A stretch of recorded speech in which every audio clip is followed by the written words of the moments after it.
আসসালামাইকুম সবাইকে। আমার যত ইউটিউব বন্ধুরা আছেন, চ্যানেল সাবস্ক্রাইব করছেন, তাদেরকে অনেক মিস করি। অনেক দিন ধরে ভিডিও আপলোড করা হয় না, কোনো ভিডিও করা হয় না, কারণ আমার এই যে ছোট্ট একটা বাবু আছে, সংসারের কাজ করেই ভিডিও করতেই পারি না। তো আজকে আমি ভাবলাম যে একটা ভিডিও করে দেই।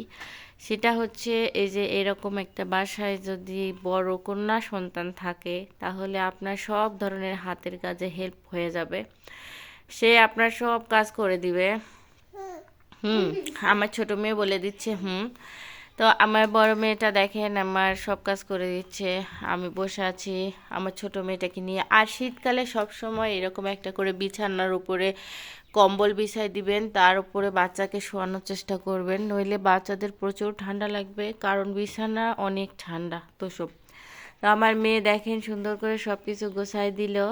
তো সেটা ওই তো আমার মেয়ের জন্য গোছায় দিল। এখন সে রেখে দিচ্ছে। মায়ের হাতের কাজ তো মেয়েরাই করবে, তাই না? তো ছেলেদের দ্বারা এটা সম্ভব না। অনেকে ছেলে বাচ্চা পেলেই অনেক বেশি খুশি হয়। মা উপরে কাঁথা আছে দুইটা, ওই ডয়ারেমনের ওটা বের করে নিও, হ্যাঁ।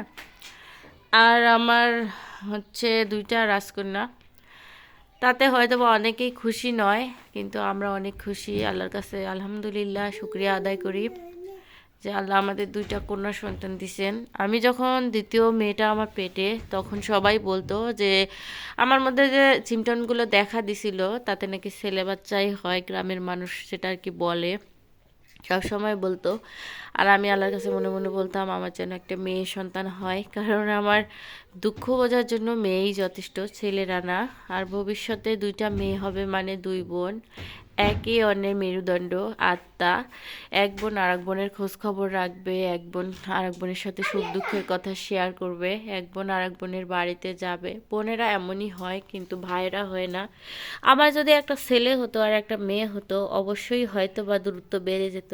মেয়ের খোঁজ যদি ছেলে না নিত, বুড়ো বয়সে এসে আমার খুবই খারাপ লাগতো, কষ্ট লাগতো। আর এখন কোনো কষ্ট হবে না। দুইটা মেয়ে, বনে বনে তো অবশ্যই মাশাল্লাহ ভালো একটা সম্পর্ক তৈরি হবে, এটাই হয়। যাদের বোন আছে তারা অবশ্যই রিপ্লাই করবেন, কমেন্টে জানাবেন। তো আমি এই যে রেক্সিন বিছায় রাখছি, তার উপরে মেয়েকে খেলতে দিছি। আজকে টানা প্রায় 7 থেকে 8 দিন হবে আপনার রোদের দেখা পাচ্ছি না, বাইরে এত পরিমাণে কুয়াশা যে আমরা দরজা জানালা পর্দা লাগিয়েও প্রচণ্ড বাতাস যেন রুমের মধ্যে ঢুকে যাচ্ছে, এত পরিমাণে ঠান্ডা। মাইনাস আপনার কালকে ছিল সকালবেলা -4 ডিগ্রি সেলসিয়াস তাপমাত্রা, আর আজকে আছে হচ্ছে 16 ডিগ্রি সেলসিয়াস তাপমাত্রা। এত নিম্ন তাপমাত্রা যাচ্ছে, এত বেশি ঠান্ডা যে কথা বললেই দেখেন কথাতেই বোঝা যাচ্ছে প্রচুর ঠান্ডা লাগতেছে আমাদেরকে। আর আমার মেয়ে তো মুখ দিয়ে ধোয়া বের করতেছে ঠান্ডায়। তো যাই হোক, কাজকর্মের ফাঁকে সময় হয় না ভিডিও আপলোড করার। আর আমার ছোট মেয়েটা দেখেন কত খেলনা নিয়ে এখানে বসে আছে, আর সব সময় সে বই, ব্যাগ, খাতা কলম এসব দিয়ে খেলতে পছন্দ করে।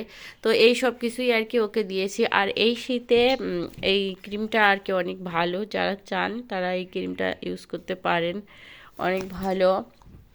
তো আমরা এখানে বসে বসে আছি। এখন আমরা কি করব, এরপর আমরা ম্যাগি বানিয়ে খাবো। সবাই ভালো থাকবেন, সুস্থ থাকবেন, চ্যানেলটাকে সাবস্ক্রাইব করে দিয়ে পাশে থাকবেন। আল্লাহ হাফেজ। আল্লাহ হাফেজ দাও। আর আমার বোনকে অনেক অনেক দোয়া দিয়ে ভালোবাসা দিয়ে বড় করে।